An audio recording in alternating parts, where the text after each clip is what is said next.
Greet all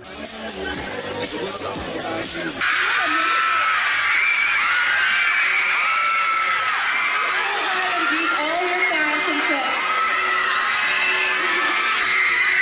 Hello everyone, good evening! Thank you so much for coming tonight sa lahat sa mga sponsors, the Mega team, and of course sa lahat ng mga fans na nandito. Good evening! Good evening sa inyo lahat. Sa lahat po ng mga supporters na nandito ngayong gabi, maraming salamat at sa lahat po ng mga taga-Mega, magandang gabi sa inyo.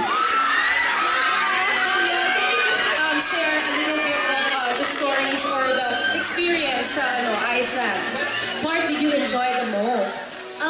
Feeling ko the whole experience at the Pure Resort to choose one. Kasi kahit feeling ko super bilis ng ilang days lang tayo, like 2 days lang for the shoot, and then I had to go back to Manila na the whole experience, gabi, unforgettable talaga.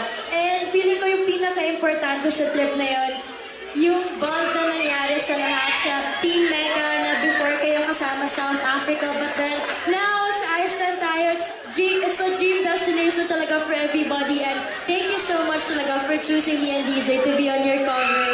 Thank you. Yes, we have no one in mind, just you guys. How about you, Danielle? What is your favorite part of the trip?